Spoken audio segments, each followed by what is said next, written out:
Bonjour, je suis Bakary Sissoko, je reviens vers vous pour vous présenter aujourd'hui un ouvrage que mon ami Adamassi, personnel, un des encadrants au lycée Limamoulaye de, de Dakar, un lycée d'excellence, me dit, cher ami, un de nos professeurs philosophes comme toi a écrit un bouquin très intéressant.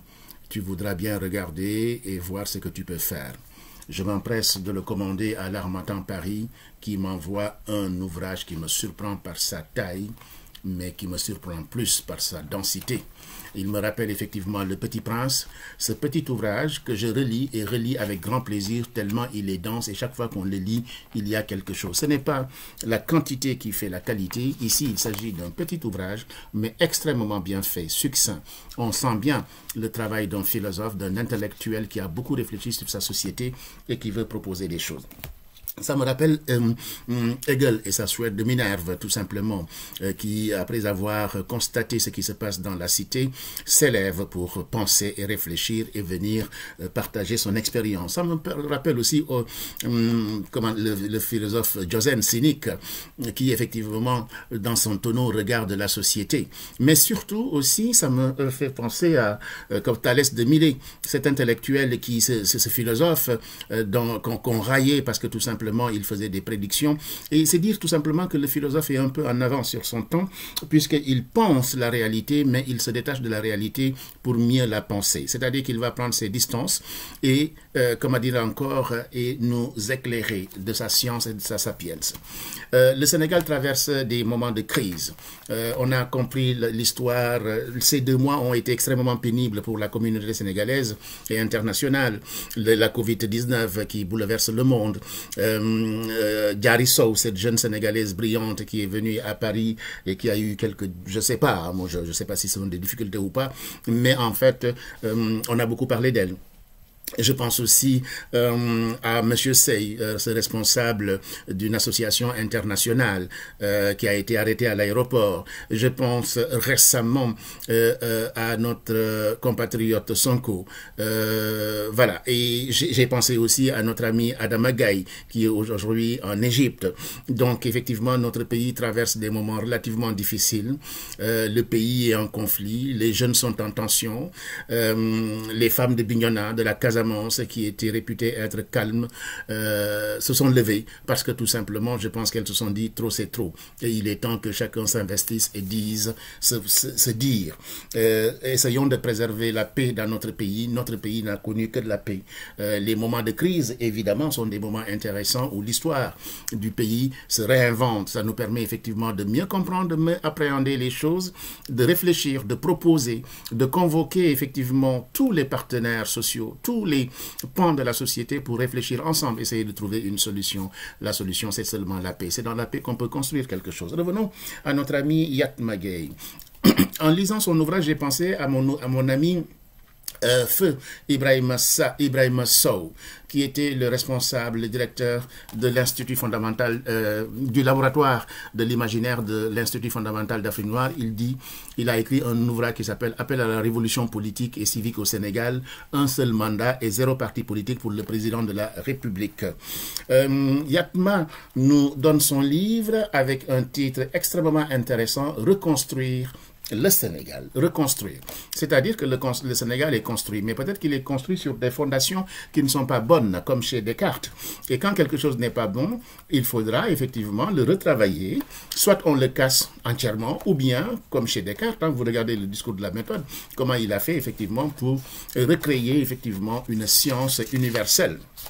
Yatma, dans sa table de matière qui est très intéressante, il nous dit ceci. Pourquoi un tel projet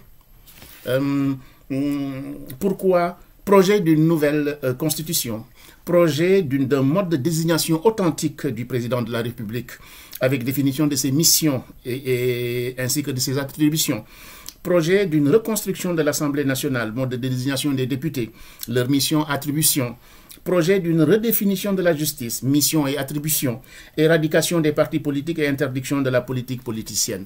Projet. C'est-à-dire qu'il n'impose pas. Il a une vision, il a un projet de société. Pour construire, il faut avoir une idée en tête, un plan. Bien souvent, dans nos pays, On n'a pas de plan, il n'y a pas de vision, tout s'improvise. L'improvisation n'est pas créatrice. Il faut avoir des projets, il faut penser les choses. Yatma nous dit ceci: en écrivant cet ouvrage, nous espérons apporter des éléments par lesquels l'essentiel des problèmes dont souffre notre pays pourra trouver un début de solution.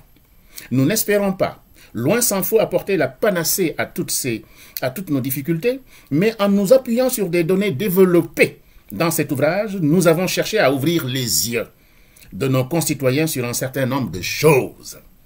C'est pourquoi l'analyse sémantique y occupe une certaine place. La plupart des mots AMAUX que nous vivons vient du fait que nous ne comprenons pas assez le sens des mots et expressions qui jalonnent notre existence quotidienne. Trop d'amalgame au Sénégal, trop de confusion, le mot juste doit être dit. Et pour cela, soit on va convoquer le dictionnaire, ou on va convoquer les savants, ou on va faire des croisements pour que le sens commun ne vienne pas altérer le vrai sens du mot. Et c'est ce qu'il pointe, notre ami philosophe. Les idées développées ici ne plairont pas forcément. Le philosophe ou le penseur n'écrit pas pour plaire, il n'écrit pas pour séduire, il écrit pour convaincre, il écrit pour proposer des choses. Comment dire encore? Il dit ceci, Yatma. Les idées développées ici ne plairont pas forcément aux politiciens, ce qui se comprend parfaitement. Mais cet ouvrage a cherché autant que faire se peut à rester dans la plus stricte objectivité, car on ne peut aider quelqu'un qu'en le trompant. Il continue. Ce texte ne prétend pas apporter la vérité absolue, attendu que les candidats de tous les pays, mais se propose d'examiner l'ensemble des difficultés que vit notre pays pour en proposer les correctifs idoines. Quand on trouve le problème, on cherche des correctifs. Ayant ciblé les principales difficultés qui sont, sans aucun doute de nature institutionnelle, nous en avons proposé les remèdes qui semblaient les plus appropriés. Ces remèdes exigeront de nos concitoyens un certain nombre de sacrifices, car, comme le dit l'adage, l'habitude est une seconde nature. Dans les pays africains, la coutume et la tradition et les habitudes sont devenues des lois. Non, il faut introduire la critique, il faut introduire le marteau de Nietzsche pour casser, voir les éléments séparés et voir qu'est-ce qui est bien, qu'est-ce qui n'est pas bien, et occulter ce qui n'est pas bien, ce qui nous ralentit. Les mots, j'ai fait une vidéo où on parle des mots de la société sénégalaise qui nous perturbent, qui nous freinent. Tout n'est pas bon à prendre dans l'héritage africain. Il faut sélectionner, comme le disait Platon, il faudra couper et cautériser tout simplement. Il faudra couper ce qui ne va pas, garder ce qui va. La critique est extrêmement importante, elle permet de construire. Donc il faudra faire des sacrifices. L'introduction proposée par Yatma, pourquoi un tel projet?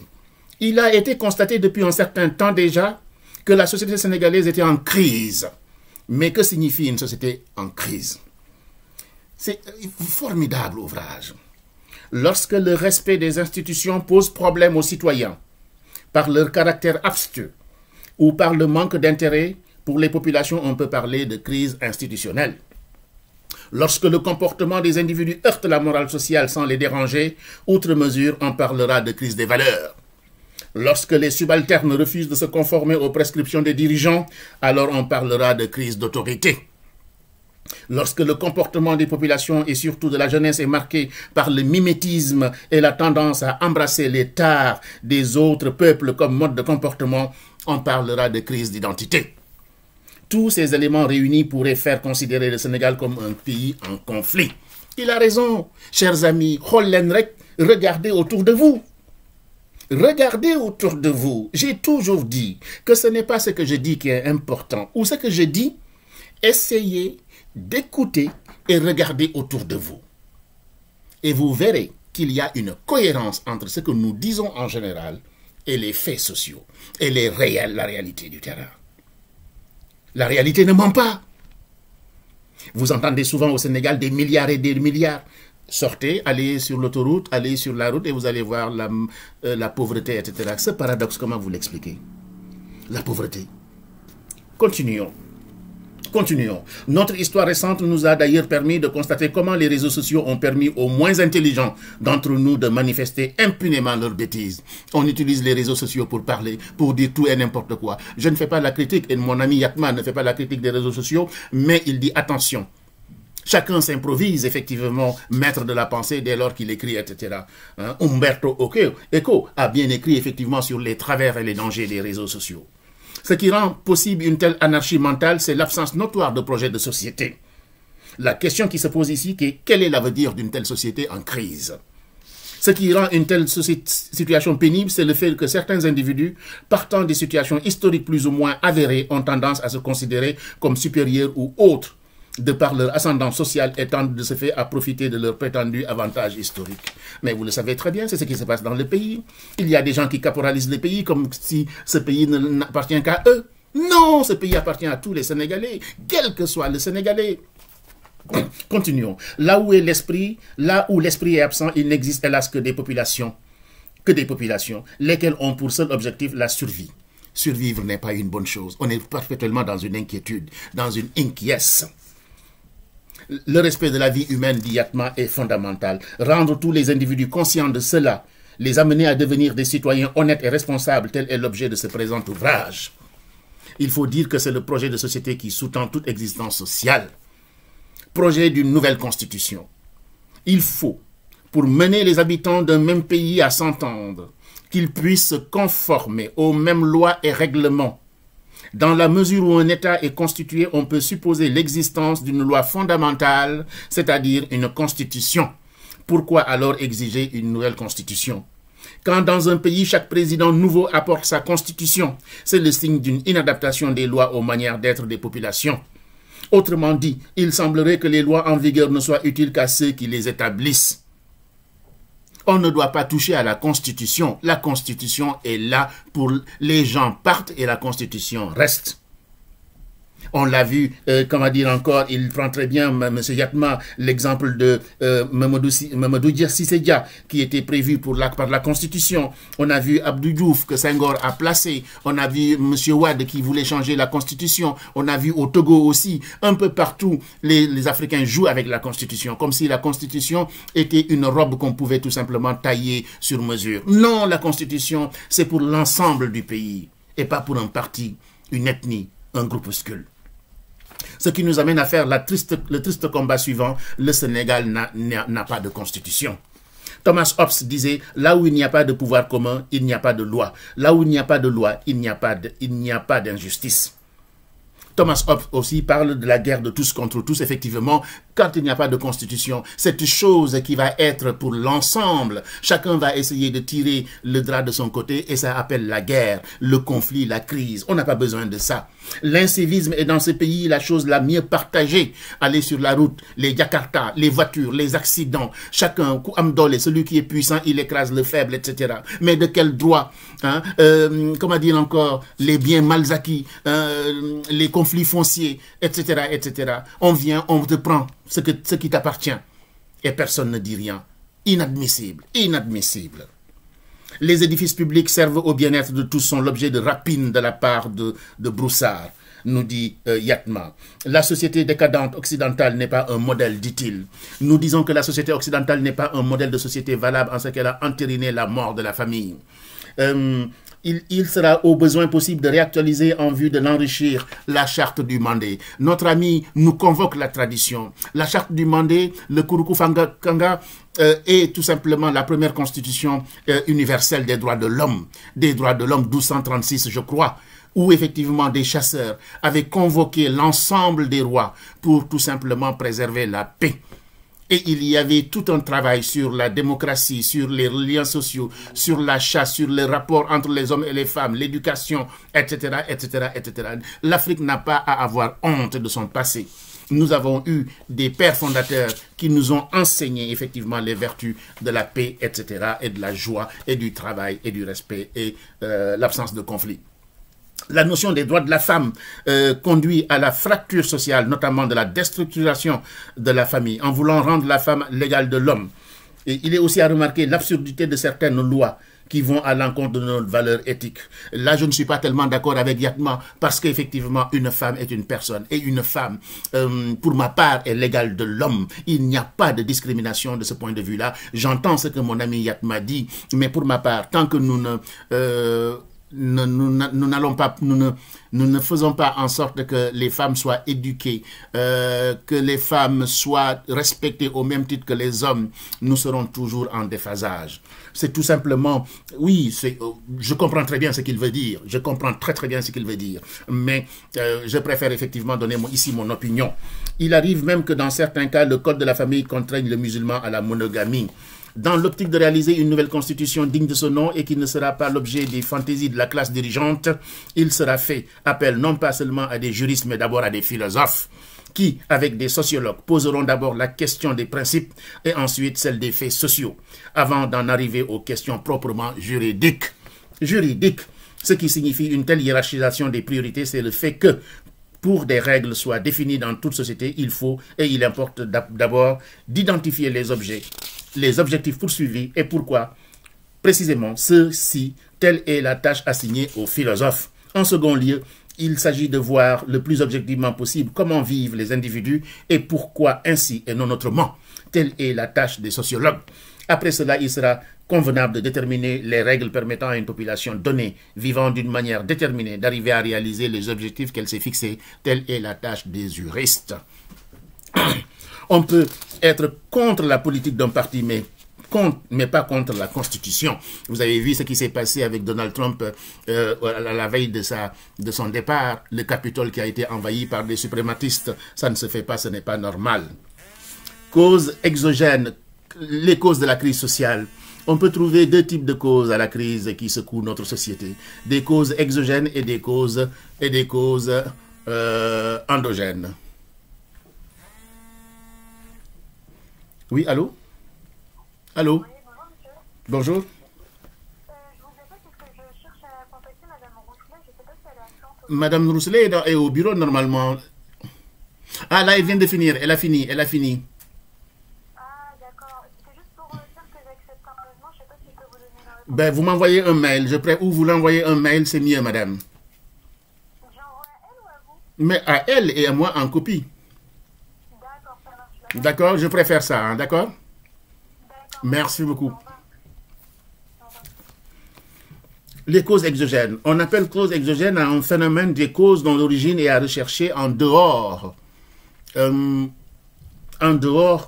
du phénomène lui-même. Les causes, à la suite de la découverte de l'Amérique par Christophe Colomb, les migrants européens incapables de travailler la terre sous des conditions climatiques différentes des leurs ont essayé les Indiens qui non plus n'en étaient pas capables, etc. Les causes endogènes. Les causes d'un phénomène sont dites endogènes quand elles proviennent du milieu lui-même, à l'intérieur, endos. Les Africains, surtout sénégalais, auront donc à servir deux maîtres, le blanc pour la vie séculaire, l'arabe pour la vie future. La pauvreté, le dénuement, l'absence des moyens logistiques permettent de faire face aux défis qu'impose la nature à l'homme sont autant de facteurs qui poussent l'individu à se déprécier lui-même.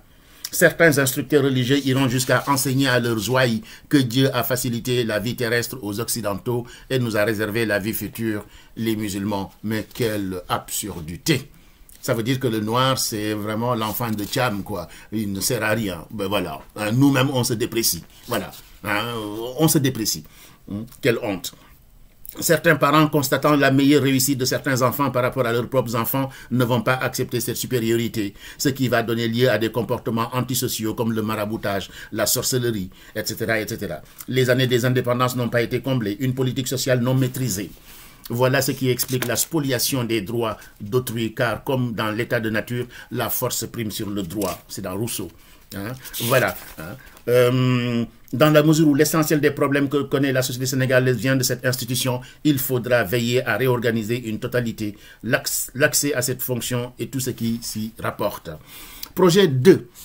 Projet d'un mode de désignation authentique du président de la République avec définition de ses missions ainsi que de ses attributions. Certains individus, plus ou moins informés, estiment que la démocratie est la meilleure forme de gouvernement. Pour d'autres moins informés, elle est la seule forme de gouvernement. Lorsqu'un pays est indépendant, il se gouverne selon ses propres valeurs de civilisation.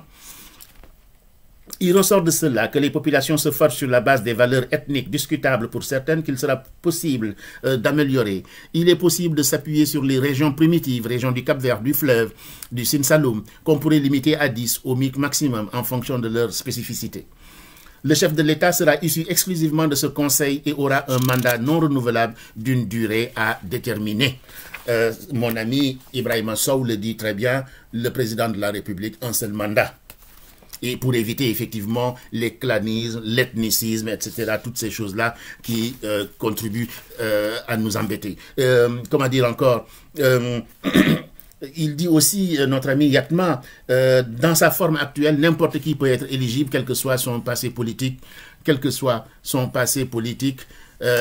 juridique, et c'est par jure, n'importe qui.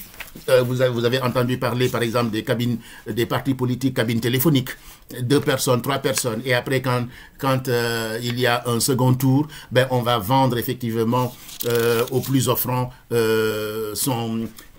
ses électeurs. Ben voilà, 300, 400 partis politiques, mais c'est une honte.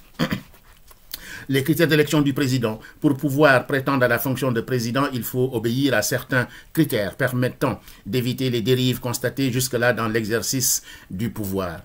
Pour qu'un citoyen puisse être considéré comme présidentiable, il faudrait donc qu'il puisse manifester certaines aptitudes.